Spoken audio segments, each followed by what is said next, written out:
Good afternoon, everyone. Thank you so much for joining us today. My Main Street is back. We're so excited about the recent launch, the opening intake for applications for this round of the My Main Street program. So the focus of today's information session will be the business sustainability stream. We will be recording, for those of you who are wondering, we're going to be recording today's session and sharing it on our website after we've wrapped up today. So you can watch it, rewatch it, share with your friends, all the above, hopefully. I would like to sincerely thank you so much for attending today's session and recognize that we are all tuning in from a very diverse range of locations and treaty lands. CUI's team acknowledges the location of our head office on the traditional territory of the Mississaugas of the Credit, the Anishinaabe, the Chippewa, the Haudenosaunee, and the Wendat peoples. Our work happens across Turtle Island, which has traditionally been and is home to many diverse First Nations, Inuit, and Métis peoples. So we have been receiving so many questions, so much interest since our intake opened on February 22nd. Thanks to all of you who have submitted your questions and been patient with us as we are responding to a high volume of those. The intent of today's session is to provide a general overview of the business sustainability stream. So that is going to include an outline of the steps involved in applying to the program. We'll also review the scoring process and the timelines involved in the program as well. We encourage you to listen through to the end of the presentation.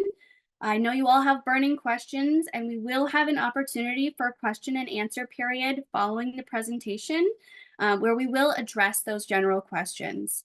If you have something really, really specific or unique to your business, I do encourage you to direct your question to business@mainstreet.ca so that your assigned portfolio manager for your region can assist you directly. All right, so here's the wonderful team, the brains behind the operations, this fantastic group of people delivering the My Main Street program. My name is Lindsay. I'm the managing director of the program. I came over from the local business accelerator that happened with the last round of My Main Street programming. We have Sam, who's our communications manager. She handles all front-facing items, all the beautiful publications that you've been seeing promoting our program. A team of very capable and experienced portfolio managers, Aaliyah, Christopher, Christine, and Sho on the business sustainability side, and Ramona on the community activator side. I wanted to kind of elaborate a little bit on CUI. We understand Canada's main streets are iconic symbols of community life and belonging. These are places that we go to shop, do business, eat, play, participate in civic life. We understand and we undertake nationally coordinated research and action to ensure the people, businesses, organizations that call Canada's main streets home are vibrant and sustainable, with an emphasis on their value to the health of our economy, our social life, vitality of our neighborhoods and cities. My Main Street 2.0 is a $15 million investment coming from the Government of Canada through the Federal Economic Development Agency for Southern Ontario, so FedDev Ontario. The program is really intended to spur local economic revitalization. My Main Street is delivered by the Canadian Urban Institute to help support the revitalization of neighborhoods across Southern Ontario. And it features two streams. So the business sustainability stream, which we're going to be really focusing on today, this will provide non-repayable contributions of up to $20,000 to eligible Main Street businesses that apply with a case on how the funding will strengthen their existing capacity and support their ongoing growth. The Community Activator Stream, which is also operating under CUI, will provide support of up to $250,000 for local high-impact placemaking projects. This includes events and festivals, community enhancements, and streetscape improvements, all designed to draw visitors and increase local vibrancy. While today we're going to be focusing on business sustainability, we will have an info session happening tomorrow on the Community Activator side. So what is a main street? The term Main Street represents commercial and community focal points of a neighborhood, essentially. They offer community residents access to shops, culture, local services, and more. We have identified approximately 5,300 main streets across Southern Ontario that are identified for the My Main Street program. This is on the basis of employment, business and service density, and other sets of parameters. Applicants can actually use our mapping tool to find out if they are located on an identified main street by directly entering their address into the mapping tool. This tool has been developed through a data framework that was created by the Canadian Urban Institute. Now, if your business is not located on an identified main street, please contact us. We are happy to review your location's eligibility. We encourage you to reach out via business@mymainstreet.ca. Understanding that we are working through a high volume of these, we are responding to them as quickly as possible. And we're very eager to work with you to determine whether or not you are identified as a Main Street business. All right, so with that, I will pass it over to Aaliyah. Thank you, Lindsay. So hi, everyone. My name is Aaliyah Bass. I'm your portfolio manager for Toronto. I am one of 4 of the portfolio managers. Moving on to the next slide, I'll be providing a quick overview of what the Business Sustainability Program is all about. So the Business Sustainability Stream is to provide a range of business supports to approved Main Street applicants. Supports will include custom market research reports, business training opportunities, and non-repayable contributions of up to $20,000. And it's to improve the strength and strengthen your existing capacity and support their continued growth. So we are taking an application starting of last week, February 22nd, up till now, till March 31st, 2024. We are providing information sessions such as today for the business sustainability, and then tomorrow for the community activator, to kind of provide you a guidance on developing a project application and outline helpful tips for completing the application process. If you have any questions about the program, they can be sent at business@mymainstreet.ca, and that's where we will kind of divvy it up between the different portfolio managers depending on which area they're covering. So for the stream features, we have the non-repayable contribution. Businesses can apply for up to $20,000 in non-repayable funding to support their growing businesses, available in $5,000 increments. We have the market research report. This will provide approved businesses with a customized research report, which will highlight key social demographic insights related to your Main Street's local customer base. And then we also will be providing business training to eligible businesses to kind of provide a range of online training that will be on demand. And this will be coming up live for events that will be hosted on mymainstreet.ca. Now I'll pass it on to Christopher. All right, thanks, Aaliyah. So I'm going to go over some of the eligibility criteria. So there's quite a bit listed here. I won't go through all of it. You'll be able to read it, but I'll go through some of the most important ones. So of course, the business must have a bricks and mortar location, and it must be located on a main street. So if you're not sure if you're located on a main street, please refer to our mapping tool. And if you believe you're on a main street and you're not, your business is not identified on the mapping tool, then please reach out to us with your business address and your name and your business name, and we will look into whether we can update the map to include your business as well. The business must employ 1 to 5 employees. What we mean by that is if the business is just a single owner, we're counting the owner as an employee. If there's multiple owners, then each owner is counted as an employee each. So there's no requirement if it's a single owner that's operating the business to also have additional employees within that 1 to 50 employee count. The business must also be paying commercial property tax, must be registered, must be owned by an Ontario resident, and as well as a Canadian citizen or permanent resident. And importantly, the business must not be a franchise. So we'll go into that a little bit more on the next slide. Okay, so distributorships and franchises are ineligible, including those that are independently owned and operated. Businesses that are operating within shared workspaces, so co-working spaces, a hot desk or dedicated desk, are ineligible. So the business must be operating in its own space. Can be leasing the space. It doesn't have to own the space, but it must be its own space that it's operating in. Consulting and professional service companies are ineligible. Really what that means is B2B businesses, so marketing agencies or consulting firms. are B2B businesses, those would not be eligible. So it has to be a B2C business, a business that serves customers directly and not other businesses. The business cannot be purely online, so it must have a physical store location. And part-time and seasonal businesses are ineligible, so the business must run full-time all seasons. And government-owned entities or social service providers are ineligible, so it must be a business. Okay, and then here's all of the eligible expense categories. So I'll just go through them and give a few examples for each, but really it could be many, many, many things. So for first category, equipment is eligible. If we think of a bakery, that could be an oven. If it's a cafe, it could be an espresso machine. Could be a 3D printer for a print shop or a shop that makes custom printed merchandise, as an example. Leasehold improvements are eligible. So that could include cash desks, new shelving, new lighting, so improvements to the interior of the store. External facade renovations are eligible. So that's, the external signage that's facing the street. Inventories is eligible as long as it is a new inventory. So this category cannot be used to restock existing inventory.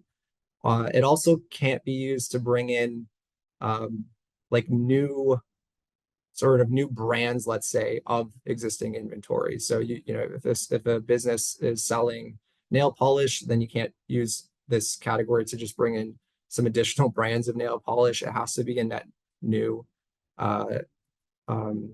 category of product, so something entirely new. And then for technology, it's an eligible category that often looks like computers, point of sales terminals, camera equipment, software. So it could be a number of things. The important thing is that, and this applies to all categories, is that firstly, the item that's being asked for or requested does have to fit into one of these categories, but also has to be explained and justified in the application, which is to say that a computer, for example, while it fits into the technology category, if it hasn't been explained sufficiently, hasn't been supported with enough rationale as to how that computer is going to help the business grow according to the questions that are in the application, then it won't necessarily be approved. So there's kind of two considerations. You have to make sure that, firstly, that what you're asking for fits in to these eligible categories, but then you also have to provide sufficient rationale for approval. And then marketing campaigns are also eligible. What we mean by this is marketing costs that are specifically associated with the project that is being proposed in the application. So it needs to be a campaign-based marketing strategies for the project that is being proposed in the application. And then lease expenses are also eligible, but only for businesses that have been operating for under a single year at the Main Street location. So this does not apply for any businesses that have been operating for longer than a year. Okay, and then I'll go over some of the ineligible expenses. There's quite a lot here. I'll just cover some of the most important ones. And again, you can read through the remainder. All of this information is also available in our applicant guide and on our website under the Business Sustainability tab if you'd like to review it again. So very important to note that purchasing land, for example, is ineligible. Construction of new buildings would be ineligible.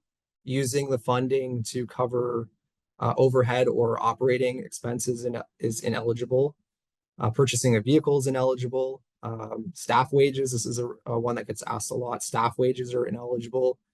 So it's really important that that you are requesting items that are only within those eligible categories that were just discussed. A few other things: legal fees are ineligible, and fees for required licenses or permits or certifications for a particular type of business to operate are ineligible. Okay, and we can move forward. Okay, so how to apply? So the first thing to do is to determine your business's eligibility. read through our applicant guide. Our applicant guide is available on the My Main Street website under the Business Sustainability tab. And it looks like it's also there in the chat. So review the applicant guide, make sure that you're falling within all the eligibility criteria, that the expenses that you are looking to propose in your application are eligible according to our criteria. And if you have something very specific to your application that you're not sure about, then reach out to us. And the portfolio manager will help you sort of identify whether something is eligible or not. Okay, and so once you've gone through your gone through the applicant guide and you're feeling comfortable that you understand the eligibility and you want to move forward to actually filling out your application, there are 2 forms. So you need to download the application form. Again, it's available from our website. And the application form will feature the long form, the text-based responses. So there will be some questions that require written response. And then we have an online submission form that you will attach the application form to. And the submission form also includes questions that are mostly drop-down questions. So complete both of those forms, attach the application form to the submission form, and then the online submission form, you can click the submit button and it will come in to us. Okay, and I'll pass it off to Sho for the rest of the presentation. Thank you, Christopher. So required documents will start with the completed application form that Christopher just covered. What this will entail is some copies of business registration. What that looks like are letters of incorporation, partnership agreement, or master business license, a verification of commercial property taxes. So the copy of a commercial tax bill or lease agreement highlighting its inclusion in the rent, and storefront photos, just verifying the business itself for our verification process. The application timeline will be submitted online through mymainstreet.ca before March 31st, 2024. The submission of an application is not guarantee of funding. Applications will be assessed on a rolling basis, and those successful will be notified between April 1st, 2024 and May 30th, 2024. And if the information is missing or incomplete, the application and attachments will be returned with a notification to the applicant, and those resubmissions will result in a new submission date, as again, we are doing this in a rolling basis.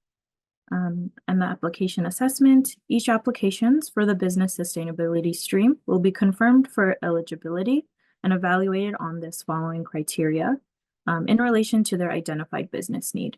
So a business model overview, proposed use of those funds, goals and objectives of the proposal and how they will be measured, their impact on the main street by definition and defined by CUI and the program, improvements to business productivity, their impact on increasing jobs innovation, the project impact on business sustainability and long-term business strategy, as well as the capacity and resource analysis.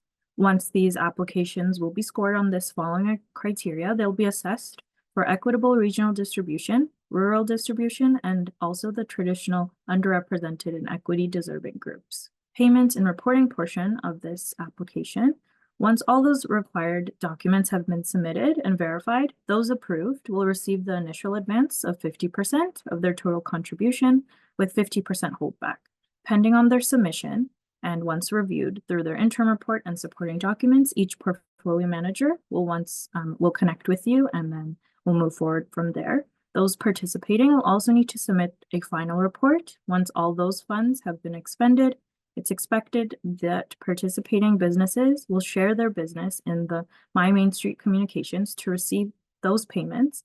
Non-repayable contribution recipients will be required to submit that information on their expenditures and through the relevant receipts. And program requirements, once applications have been scored against the project evaluation criteria, CUI will finalize the decision process factoring these related points here. Funding available for the program year, an allocation of 25% of available funding to areas with populations less than 100,000, ensuring additional consideration given to those traditionally underrepresented and equity deserving groups, and a regional distribution of program funds covering Southwestern Ontario, City of Toronto, and Southeastern Ontario. Now we will be answering questions in the Q&A, while Lindsay will be answering some questions verbally. And if you have any more following questions, please do reach out to our business email, business@mymainstreet.ca. Each portfolio manager will be able to answer your unique case and question. And thank you for staying tuned in our presentation. Okay, thank you, everyone. So I will be reading out some questions for Lindsay, looking at all of the common questions. So please put those into the Q&A now, and Lindsay will answer them. So I'm going to start with asking Lindsay about if we are a mix of B2B and B2C, for example, a lawyer, or if counseling, like a private practice providing counseling, would be eligible or ineligible, and how those types of businesses work. Okay, so we are, as Christopher outlined, looking primarily to engage with B2C businesses. If you feel like your business offers sort of a portfolio of offerings and services where there's a bit of a gray area, I encourage you to please reach out to our portfolio manager team, outline your business activities and how you might be an exception to that sort of general eligibility criteria. Great. So the next question that we have coming through, someone's asking, is it possible to have someone review a draft application before submitting? So that's a great question. I do encourage everyone to be really thoughtful about their application before submitting it. We don't have an opportunity necessarily to review an application from beginning to end, but we are absolutely here as a resource. If you have specific questions, want to make sure that you're on the right track, reach out to us. We do have to offer kind of some equitable service and offering to all of our applicants, and we certainly couldn't pre-review all the applications that we are hoping to receive, but we are here to help you as much as possible while being fair in that way. Okay. So the next one is about the Toronto Main Street Recovery and Rebuild Initiative. So understanding that is you are not eligible if you've received that. Could you please clarify if there's a calendar year or anything about that needs to be considered? Yeah, so we are looking for anyone that was supported, if anyone had been supported or a project specifically within the last calendar year. Now, I do want to kind of be a little bit more specific when we're talking about that as an ineligible criteria.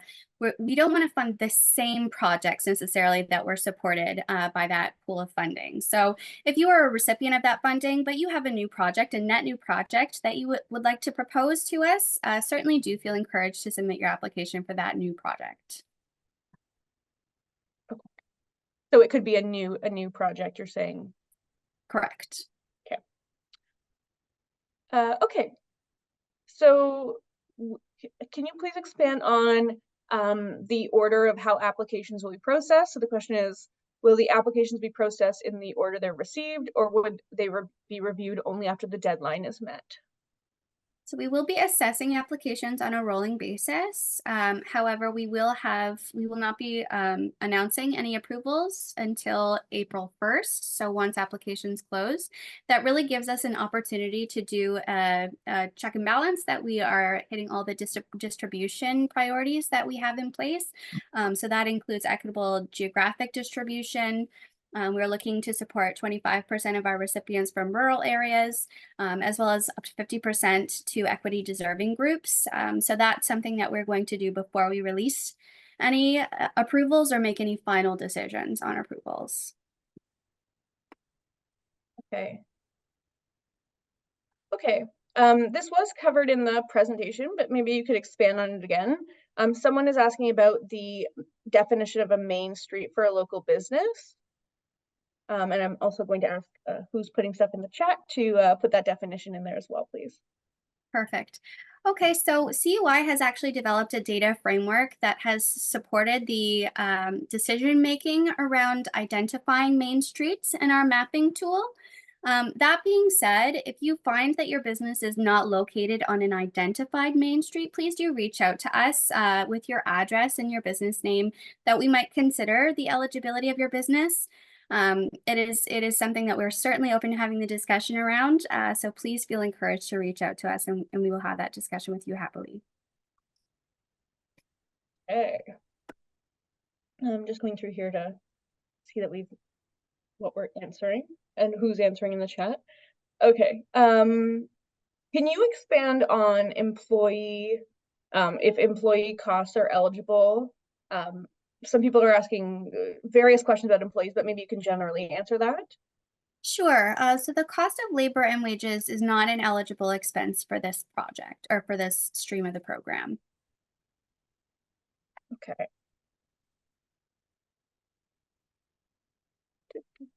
Sorry, looking at these again. Thanks for all the fantastic questions so far, guys. This is great. Oh, okay, there's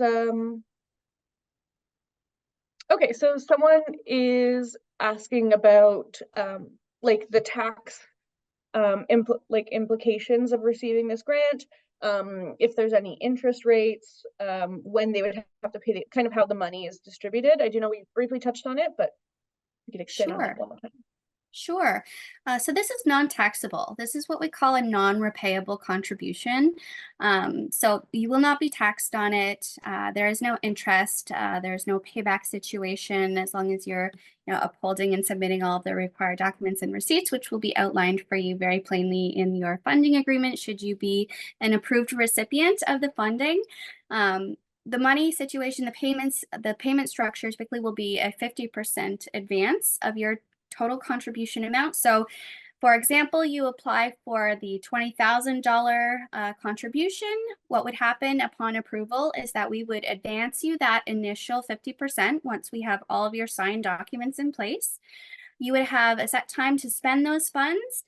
Once you spend those funds, you would submit your interim report, basically supported by your receipts, proofs of payment, and that would trigger the second installment and the full outstanding balance of your contribution, so the second $10,000. Once you spend that second $10,000, you would again be submitting the backup documentation, the receipts that we can reconcile, basically your contribution in full. Okay. So then there's other people asking about the timeline. So is there a timeline for when the project needs to be completed once the funds have been allocated? Yes, so we are looking for costs that have been incurred and realized within the window of December 1st, 2023 and December 31st, 2024. That's your window of time for spending the money and reporting on it.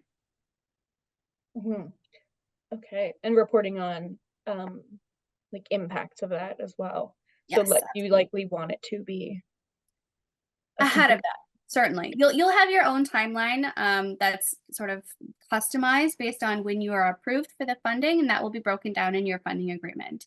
So you'll know well ahead of time what your deadlines are for submitting those reports and the receipts. The reports are really more on the outcome side. So we want to know how well this has delivered on the goals and the purpose for the funding, and also reconcile on the claim side the receipts that back up the purchases that you proposed to make sure those all line up.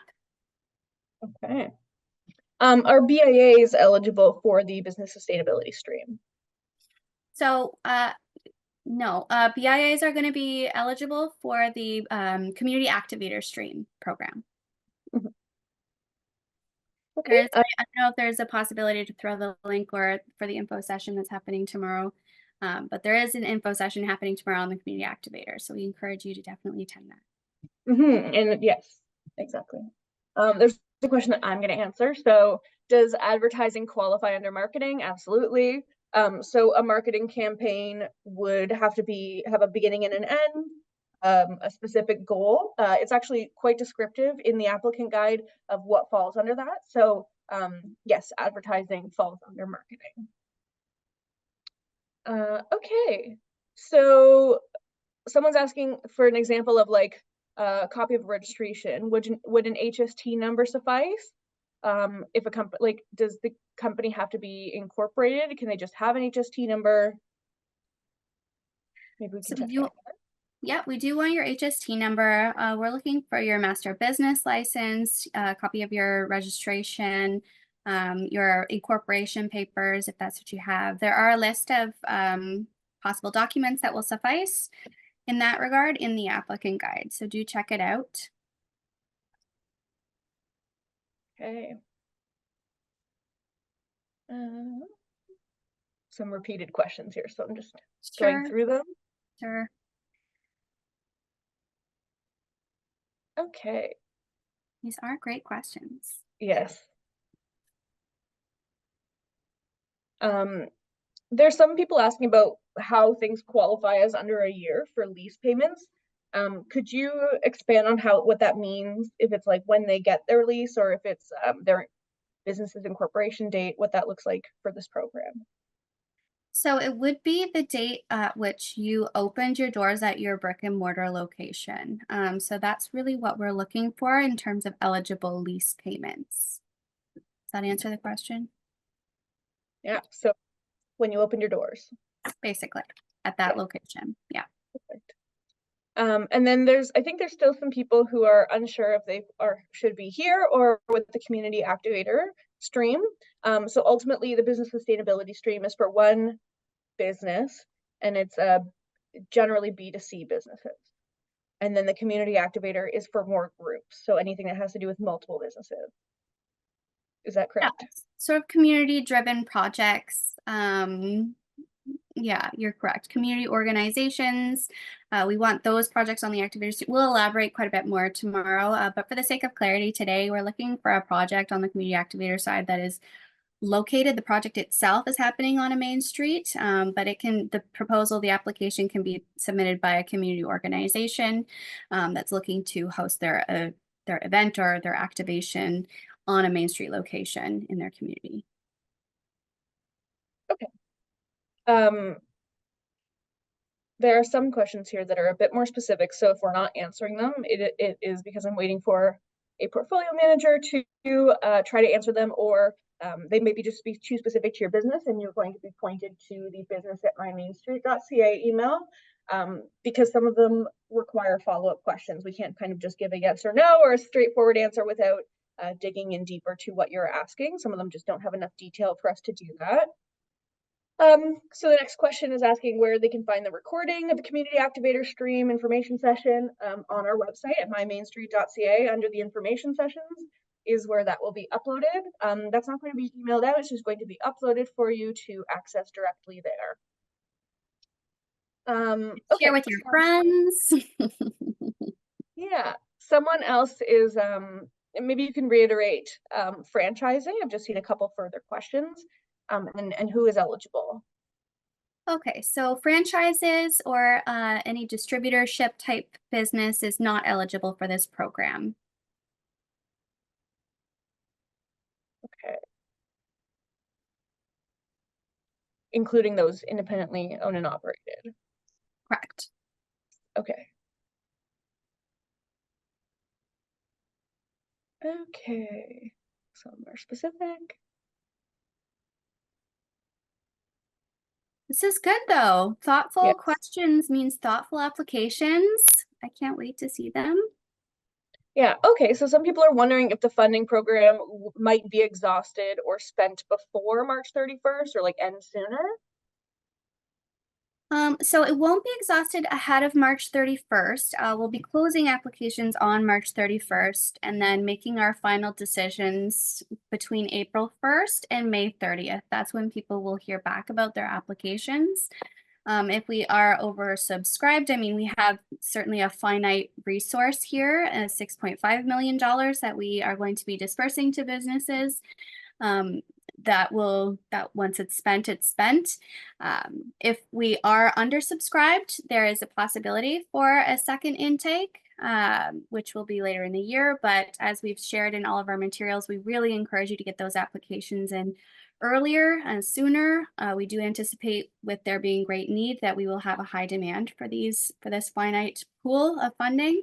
So that is the answer to that question.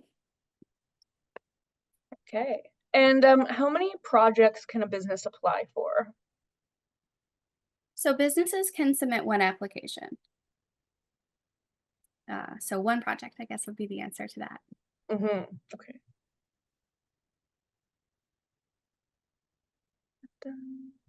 So many, yeah, very thoughtful questions. Mm-hmm. A number of these we have answered, so I will just be moving past them to see if there's any further new questions.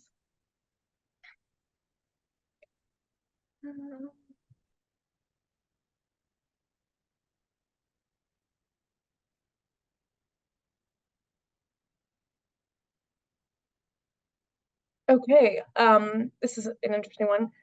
Can you apply for both streams if you are part of an organization? I think we That might need sounds more. like it, yeah, that sounds like it has a lot of follow-up context that we might need to have. So I would encourage you to reach out to our team and we'll let you know. With more information would be helpful at the start, just to kind of understand the type of your business, sort of understand your situation a little bit better before we provide a yes or a no to that. Okay, and then someone's trying to clarify, if you are a member of a BIA, you are still potentially eligible, but a BIA itself is not eligible. Correct. Okay. Does submitting earlier put you higher in the priority list? There aren't early bird points in a formal sense. We encourage you to apply early, but you're not going to be awarded additional points for it. As I said, we're not going to be making final decisions on approvals until the application closes.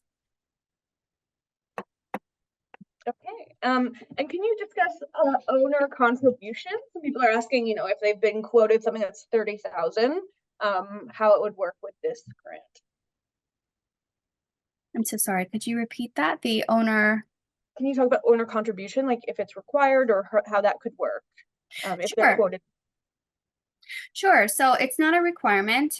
We do ask as part of the application that you provide a budget outline.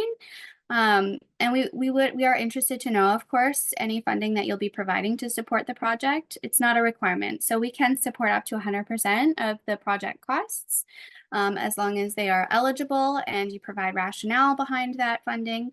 That is always a possibility. But we are interested to know what kind of private support you'll be giving to that program or project as well. Okay. So if people don't know the exact cost of the improvements they're doing, how is it determined how the money will be awarded? What would you recommend? So I would recommend getting quotes if you're talking about sort of work that you're going to be contracting out to deliver on your project goals. We do recommend that you include estimates of what that work is going to be, so that you have a proposal that is very informed and provides a very realistic breakdown of costs. It helps us on the assessment side to see that you've kind of done the legwork behind it. These aren't just you know, numbers that are arbitrary, but they are informed and supported by these estimates. Okay. All right. Checking a few more. I think we've made a lot of progress on these. Most of them have been already answered. So if I'm not asking them, it's because we have answered them. Or you can find them in that applicant guide we've discussed. Confirming, just because I've seen a couple more questions come through, this is not a loan. There's no interest. You don't have to pay it back. It's non-repayable. And maybe Lindsay, you can just explain one more time what that means. Yeah, so non-repayable means that you don't need to claim this as part of your income or your business's income. You will want to retain the funding agreement, of course, but that is all outlined therein. So there is no cost incurred, essentially, of you being a recipient of this program. Exactly. Yeah. And then because we're on finances, for the question of financial summary, what specifically is the grant body looking for here? So when you're asking for financial documents. With the application, do you mean, or with the claims with the applications? So we're looking for you to demonstrate your financial stability, sustainability, viability. This is all part of our assessment of the business's growth potential, and that the proposal really supports your current, not only your existing capacity, but the growth of your capacity. So that could be bank statements, that could be many things. There are a few examples sort of outlined in the applicant guide and on the website, so I encourage you to check those out. And we're happy to work with you on what you're able to provide. Just let us know. We'll let you know if it'll be sufficient, or if we require additional documentation if we consider it incomplete. Okay. If a business has not opened their doors yet, are they eligible to apply for this grant? So again, I would say this is kind of one of those unique scenarios. We need a little bit more context. If the business itself is not new, but opening a new brick and mortar location on a main street, that's okay if your doors have not quite opened. We just need for the project to be realized ahead of the project end date, those costs incurred as well on the timelines outlined in your funding agreement. So it would be very subjective to your individual plans. So please reach out to us with more information and we can let you know. Okay. So I'm going to do a final call for questions because most of these questions have been answered or are too specific for us to answer in a general sense. So final call for questions. But the one further question I have here is, if someone's brick and mortar business does not have a website, does the creation of a website count for this program? Yes. Yes, you'll have to provide rationale, of course, just like with any other eligible expense, provide rationale as to why this is supporting your business's capacity and ongoing growth and all of those things in the assessment categories that we outline in the application. But certainly, yes, that would be an eligible expense. Okay. And then one question we've gotten a couple times is, if somebody's like on a second floor, but they are open to the public, if they're eligible, I'm just going to straight up answer that one's yes. If you're on a second floor, that it doesn't have to be, it's not street level businesses only. All right. Thank you for all those questions. I'm about to launch our poll as we wrap up today's session. So if you would please take a moment to write that, and then any final questions that are specific to your business can be sent to business@mymainstreet.ca. And then those will be sent to your individual portfolio manager to answer based on your location. Okay, thank you very much. We'll try to answer a few more questions in that Q&A section, and that is all for today. Thank you, everyone.